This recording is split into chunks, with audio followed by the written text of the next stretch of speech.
Eu sou Eliel Marins e nós estamos nesta caminhada de conhecimento e crescimento pessoal.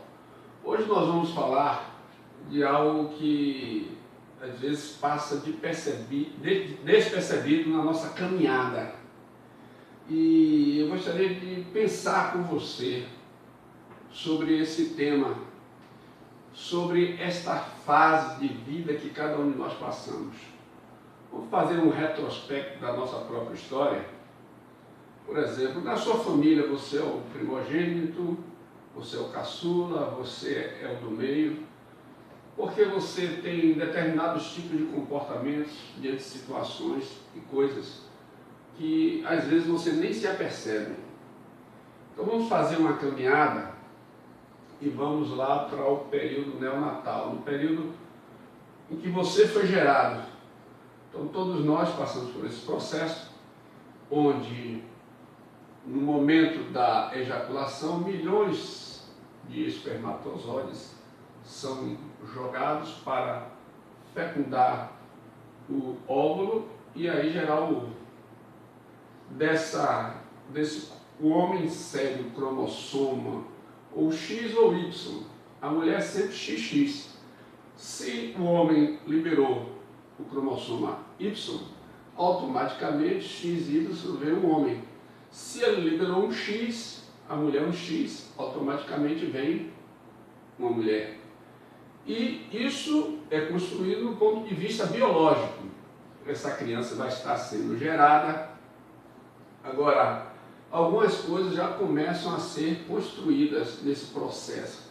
Será que essa criança está sendo desejada pelo pai, pela mãe? O pai é carinhoso, a mãe é carinhosa, conversa, dá massagem na barriga, fala da expectativa, do desejo que ela tem que essa criança venha. E logo após essa criança nasce. Mas vamos fazer algumas conjecturas. Digamos, um casal, todos dois estão trabalhando e eles estão noivos, decidem se casar, tudo no padrão de normalidade. Quando se casam com um apartamento todo mobiliado, tudo do bom e do melhor, os dois trabalhando, a coisa de vento em popa, um amor lindo, os dois se curtindo, e de repente projetam a vida de um filho, e separam o quarto, tudo bonito, 9 meses, tranquilidade, escolhe o médico que quer, e aí esse filho vem ao mundo, esse filho é gerado com todo amor e essa criança vem ao mundo. Uma outra situação, em contrapartida, 2 adolescentes que num momento de a testosterona, os hormônios aí a mil, e aí de repente tem uma relação sexual, e dessa relação sexual nasce uma criança. Os dois decidem abraçar, eles não têm nada. Não tem casa, não tem nada, um tempo na casa da mãe dela, um tempo na casa da mãe dele, aquela luta tremenda para vencer. E essa criança chega debaixo de tantas pressões, de rejeições. E a outra criança chega sendo amada. A princípio, qual dessas 2 crianças tem uma melhor estrutura para viver? É claro que é a primeira criança. Mas as duas continua no processo da caminhada. Nesse processo, a teoria freudiana vai dizer que o primeiro período que todos nós passamos é a chamada fase oral. Então é quando a criança se comunica com o mundo através da sua boca, quando ela mama no seio materno, quando ela toma uma mamadeira, algumas usam o bico. Então há um processo de comunicação. Nos Simpsons, não sei se vocês observam, quem já assistiu esse filme pode ter observado, aquela criancinha ela se comunica com a chupeta o tempo todo, ela passa mensagens. Então essa é a chamada fase oral. Daí, então, você percebe que existem algumas pessoas que têm fixação por ter um queimado à boca, ter um chiclete à boca. Quando ela toma uma cerveja, um refrigerante, um suco, ela faz com que sucção. Então, são coisas que são geradas que irão marcar a vida da pessoa de forma indefinida, essa fase oral. Nós beijamos a pessoa amada, nós cheiramos a pessoa amada, então isso tudo está ligado à fase oral. A outra fase é a chamada fase anal, que vem de anos.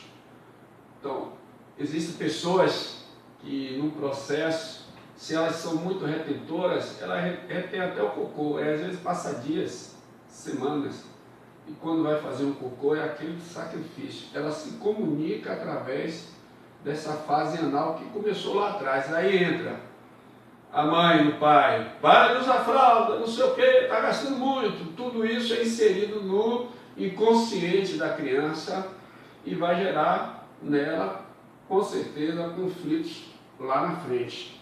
Ou você observa até o xixi, a pessoa consegue reter. Aí quando vai fazer xixi, chega, se segura no aparelho.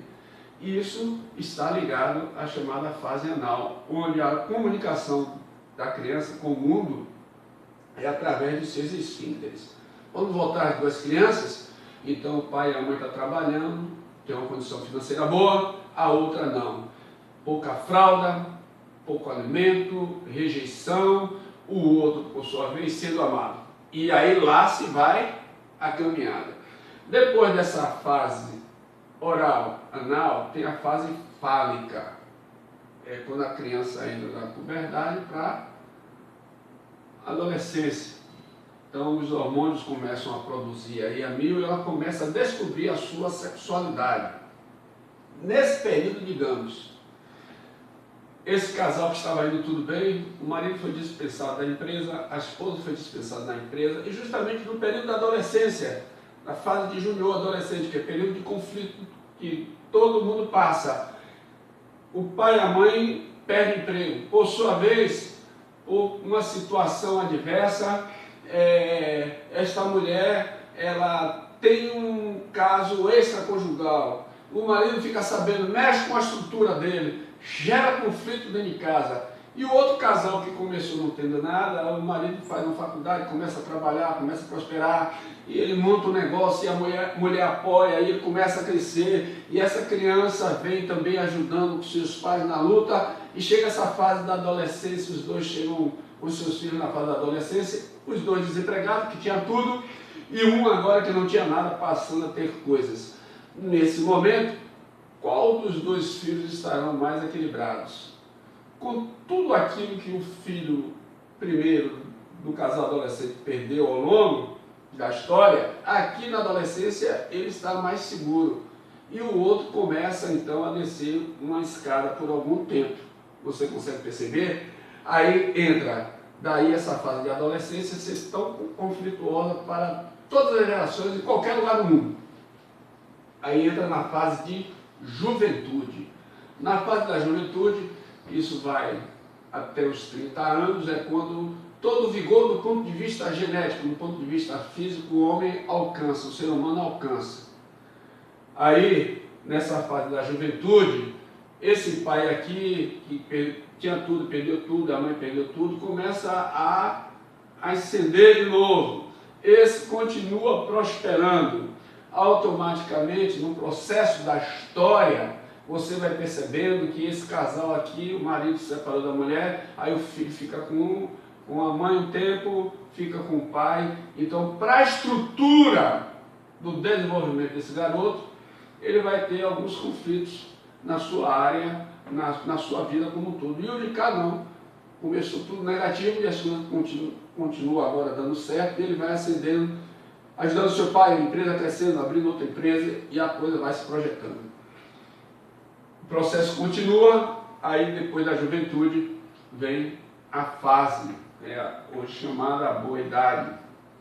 Ora, para que o ser humano possa viver a sua plenitude, ele tem que sair dessa fase neonatal até esta fase final, que é o período da chamada velhice.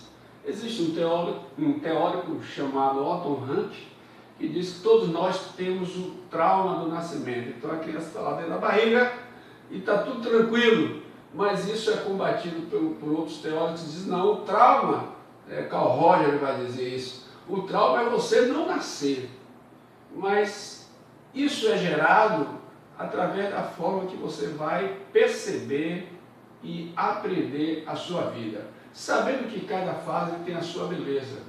E quando você soma essas partes, vai dar aquilo que você é, sabendo que o ser humano é o único ser que o passado não determina o seu presente nem o seu futuro, mas você pode fazer das suas histórias positivas e negativas uma história de crescimento, uma história de prosperidade, uma história de felicidade, ou o contrário, uma história de infelicidade, de tristezas e raízes de amarguras. Mas eu quero te convidar para essa história de sucesso.